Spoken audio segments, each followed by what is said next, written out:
sur Énergie. Ouais. Nous, on est en direct de notre grand studio Énergie à Montréal pour le lancement du DVD de la deuxième saison de Dieu merci. Il y a plein d'invités qui viennent nous voir. Le party est pogné.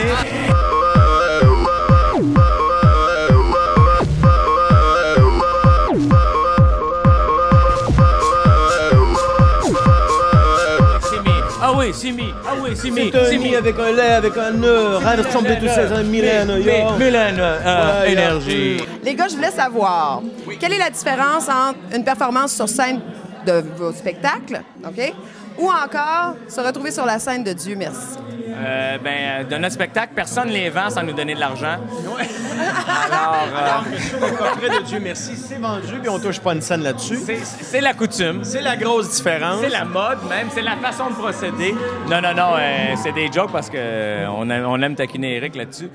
La différence, c'est que quand tu arrives en spectacle, tout est placé. T'es préparé. Et qu'à Dieu merci, tu sais pas où tu t'en vas. Puis on a l'impression que Dieu merci, c'est paniquant, on ne sait pas. Mais moi, je panique pas. J'aime ça. J'ai hâte.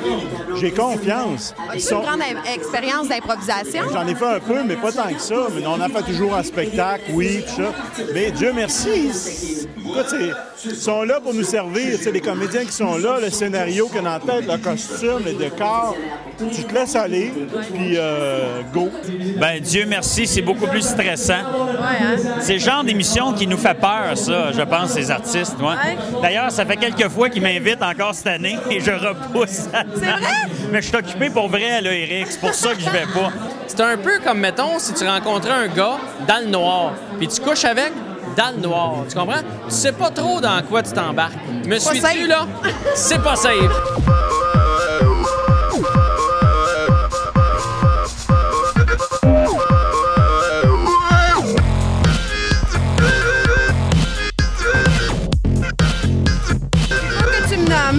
L'un des artistes que tu as trouvé le plus impressionnant lors de la deuxième saison de Dieu merci. Serge Postigo. Ah oui? Parce qu'il avait à vivre le premier sketch chanté de Dieu merci. Ah oui? Et ça, je vais te dire que, bon, improviser par avoir de la répartie, c'est une chose, mais chanter son improvisation et chanter son sens de la répartie, c'est pas évident. Qui vous a le plus impressionné par sa performance? Laurent Paquin. Vraiment? Ben, Laurent Paquin, pour l'ensemble de son œuvre, puis la facilité qu'il a à faire ce jeu-là, c'est incroyable. On dit, tu sais... C'est inné. Oui, c'est inné. Il a l'air de rien, tu sais, il arrive, on dit, il va... Pas en tout. Écoute, il éclate, il saute, il est fabuleux. Réal Bossé, le sketch du suicide, là, en tutu sur le bord, là, aïe, aïe! On dirait que c'était un texte écrit tellement que c'était bon, c'était vraiment impressionnant. Ça sortait tout seul. Hey, ça sortait tout seul, puis c'était comme... Non, ça, c'était impressionnant. C'était pas juste bon, là. Lui, il est fort. En show est très drôle, France d'amour, d'ailleurs. Très, très drôle. Mais c'est ça te fait découvrir plein d'artistes ou des comédiens, souvent que tu vois dans un rôle plus sérieux, puis tu te dis, OK, ils sont capables d'être caves, eux autres aussi, d'aplomb. Fait que c'est bien le fun. Tout le monde est capable d'être cave, mais peut-être pas autant que vous autres. Merci. À chacun ses forces, hein? Merci. On va finir là-dessus. On finit avec cave. Une qui m'a fait rire à mort, en tout cas, c'est quand j'étais là, c'était Marie-Mé. Parce que ça, moi, j'étais là l'après-midi avec elle, j'ai-tu le cul dans le gâteau. Elle avait le gros visage et tout ça, et elle était méconnaissable. Mais ce qui m'a fait le plus rire, c'est de voir Marie-Mé l'après-midi, qui n'avait pas encore son costume. Donc, elle avait son petit corps, mais avec son visage puis le gros bourrelet de gorge.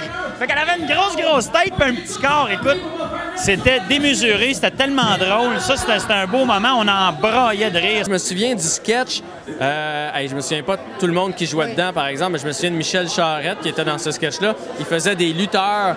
C'était le sketch de la fin, ça. C'était hilarant, ce sketch-là. Ça, c'est vraiment à voir. C'est vrai, il n'a même pas parlé tant que ça. C'était juste la gestuelle, c'était incroyable. Il faisait juste se lancer partout. Il y avait Pierrette Robitaille aussi en vert. Oh oui! Mais les autres, là, ça m'échappe un peu, mais ça, c'était vraiment drôle.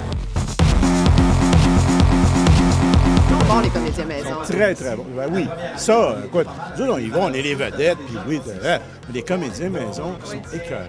Non, mais sans eux, Dieu merci n'existe pas. Comme juste merci. Voilà, Dieu, puis merci, c'est nous autres. Exactement.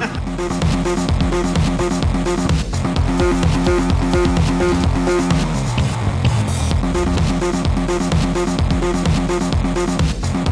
beaucoup, Éric. Merci. Alors, Beaucoup ne de vous succès. gênez pas pour aller vous le procurer.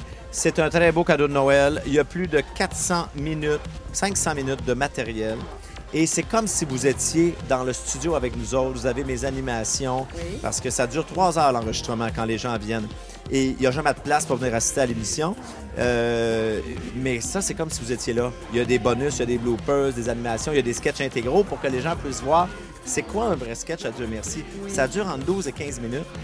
Et on en présente 4-5. Alors, c'est sûr qu'on coupe beaucoup de choses. Vous allez tout voir là-dessus. Ah, c'est tellement agréable, des trucs inédits. Oui. Merci. Merci à toi.